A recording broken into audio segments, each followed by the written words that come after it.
جاءك الحق من ربك فلا تكون من الممترين. It doesn't say if you have doubt that your name is in the Injil or the Torah.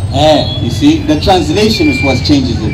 No, they have not changed. You don't say like that. No. Listen, in the original Arabic, it doesn't say if your name is in the Torah or the Injil. That's you are thinking. No.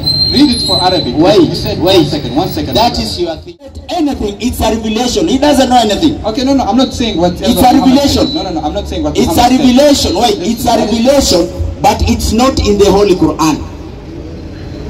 Okay, now that's the thing where it causes confusion. You see, you're saying it's a revelation. It's a revelation, but it's not in the Quran. Yeah. What was the point of the revelation then? Give him the mic. Hebu nisomea 53 wama yantiqi anil hawa in huwa illa Sunlight TV yatupa matam ya Uislamu tena kwa nidham.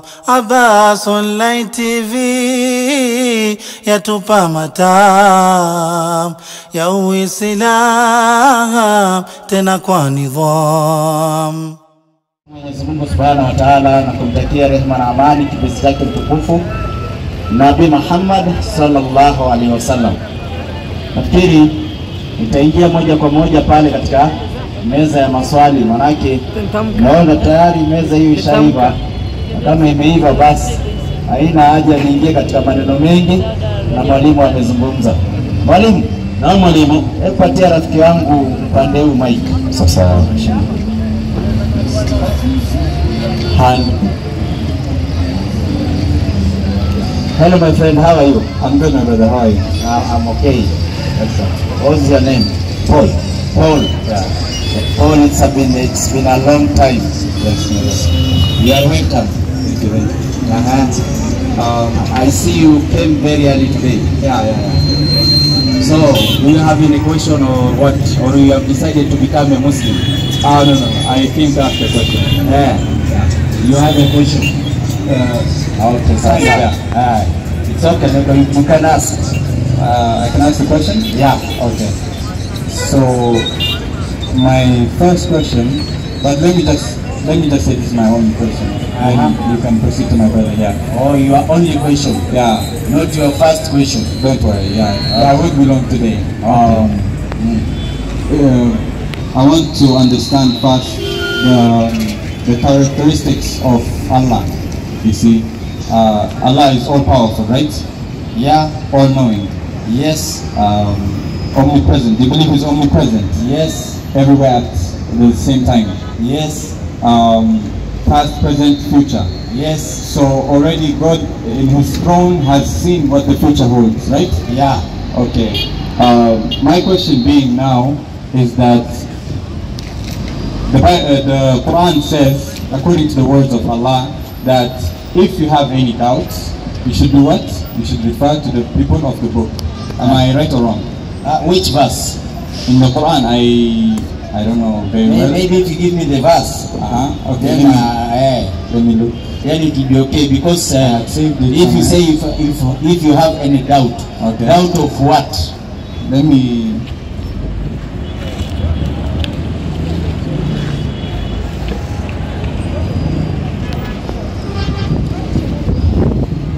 Swali lake anauliza, je, kwamba mkiwa na shaka katika hilo ambayo tumekuletea, basi waulize ahlul kitab. Surat Yunus. Unaona Kwa hiyo nafikiri swali yake iko hapo. Ndio anasema angalie. Sasa angalia tu. Surat Yunus. Wa alaikum salam. Sawa. Which verse? There are two verses. There's one in Surah Yunus. There's another one in Surah Al-Anbiya. I believe it's the one in Yunus. In Yunus. Yeah. Verse 94. 94. Yeah. Okay. How will it says? Uko na nako Qur'an hapo? Ninayo. Haya soma. Nimebeba kila kitabu hapo. Haya. Bismillahirrahmanirrahim. It says, so if you, O Muhammad sallallahu alaihi wasallam, are in doubt concerning that which we have revealed to you, but your name is written in the Torah and the Injil, then as those who are reading the book, the Torah and the Injil before you, verily the truth has come to you from your Lord. Okay. So be not of those who doubt. But Jesus. Is that the verse?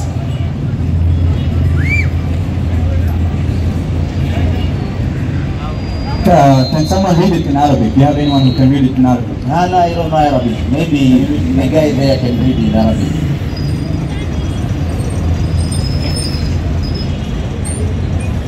Nisome kwa Kiarabu mantiki yake. Kumi 94.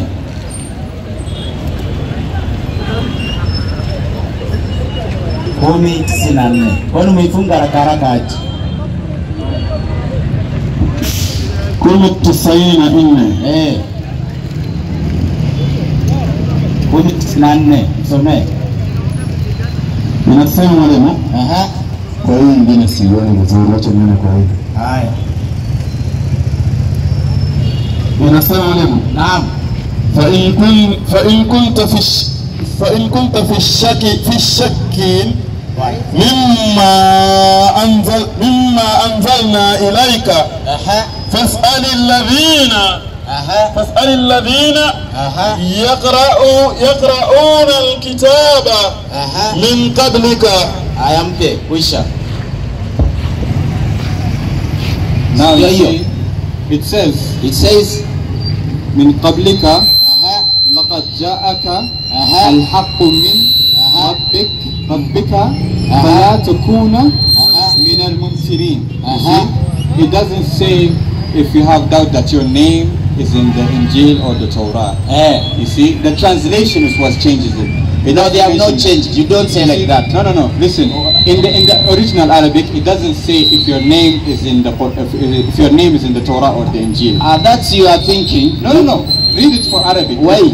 One second. That is you are thinking. Because those who translated, translation, they have another dalil. Every verse has a reason to be revealed. And you cannot know the reason unless you go into the books, you ask why was this verse revealed. So those who have read like that if you have doubt that your name is mentioned, they have a dalil. They have read somewhere else that the verse means that what was asked is the name of Muhammad. Okay, and it's not only this one in English. Okay. Wait. Hebu nipelekee, uko na Nasr Khamis hapo? Nina kila kitu. Hebu fungua Nasr Khamis 10:94. 10:94. This noble Quran is another translator. And this is another translator. It's called Nasr Khamis in Swahili. Inafaa na shaka kwamba wewe umetajwa katika vitabu. He says the same because they have a dalil in other books. They are not translating from their head the way you want. Twende 10:94. Wewe itabidi uje Kiswahili haraka sasa. Inafaa mwalimu.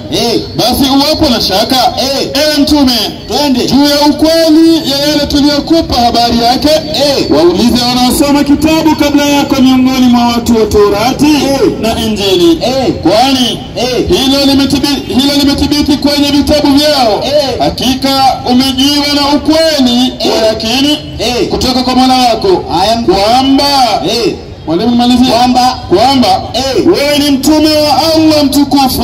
No, you are the messenger of Allah. If you are in doubt that you are not a messenger, you ask those who read the book before you that you are a messenger. You are mentioned in their book. So he has translated the same, yet is another person. This translator is from here, Mombasa, Nasr Khamis, and this one is from another area.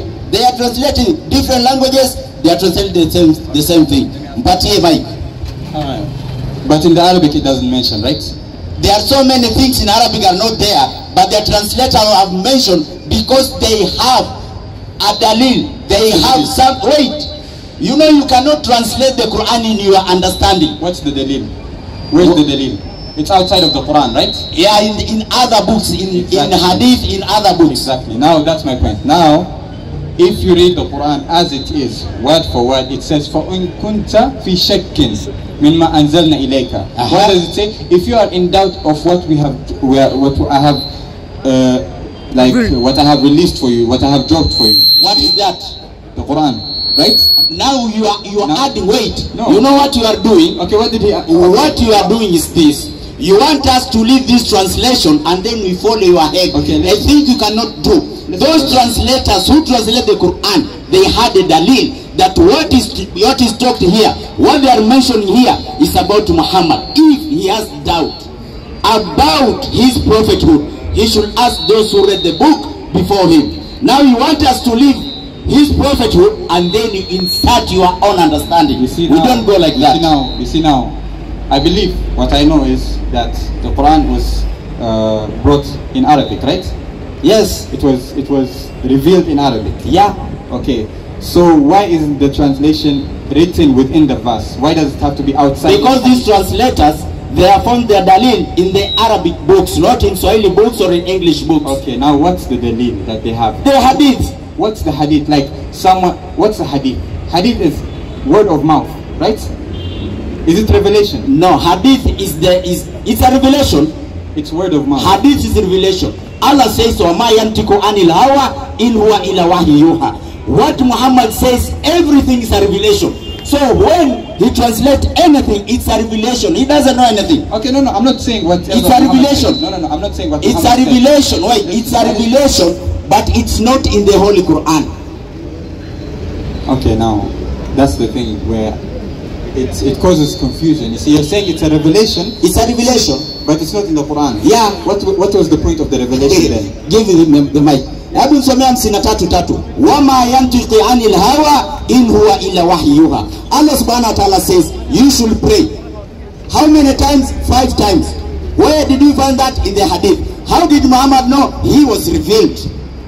There are so many things that Muhammad has taught. They are not in the Holy Quran, but he was taught by Jibril. It's a revelation. It's not from his heart. It's not from his head. The way of praying is not mentioned in the Holy Quran. It's the hadith.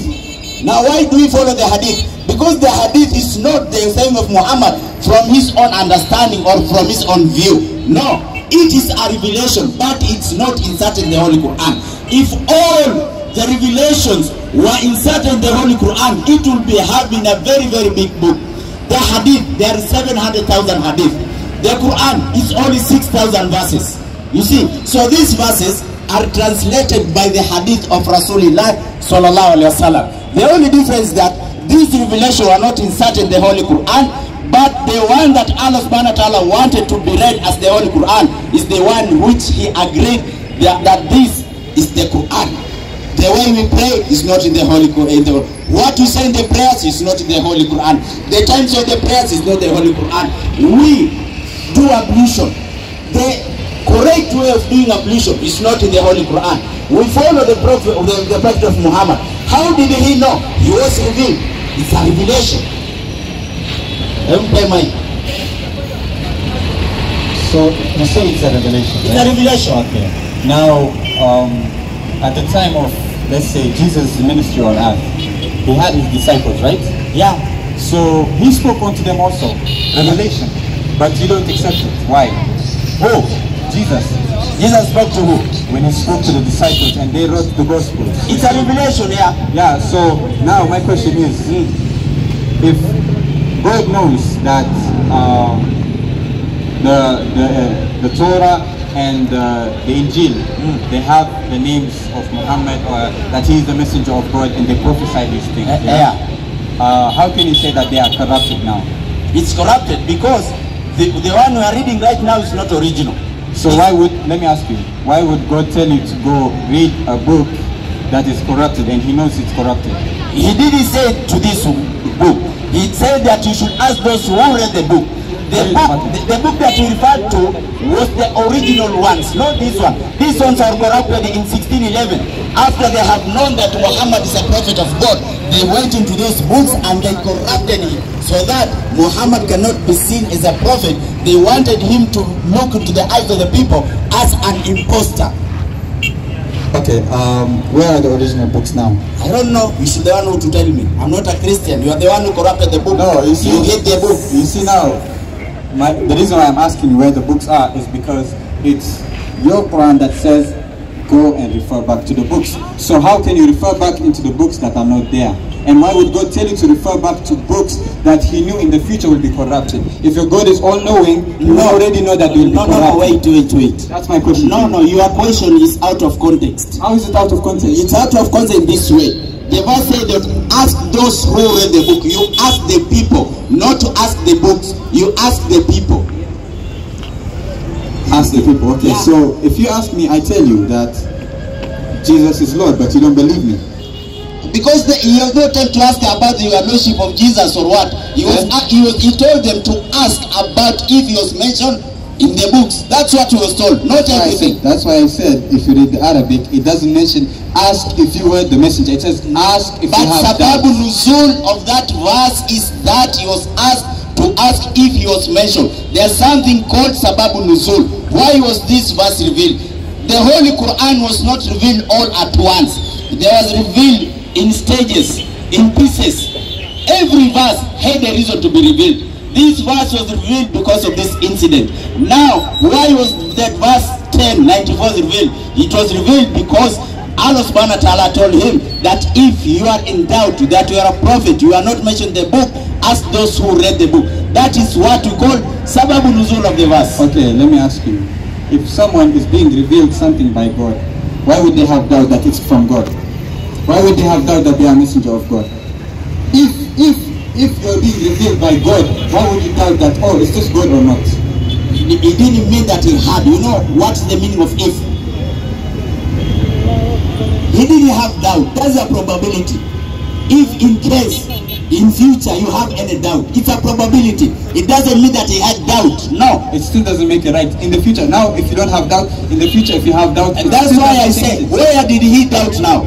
You have a verse that he doesn't... Right? Is that the word? Can I read it for you again? You read it. Okay. You know what you are trying to bring here? No. You're saying that a prophet of God is being revealed things by God, but still can have doubt. How? No, he cannot have doubt. Do not quote me out of context. The verse says if. It starts with if. That's the probability. It doesn't mean that he has doubt. Okay, so for example, if I say that if you are a Muslim, it doesn't mean that you are a Muslim. So listen, let me ask you something. Why does God have to prevent his doubts by telling him if you have doubt? Like for example, let me tell you.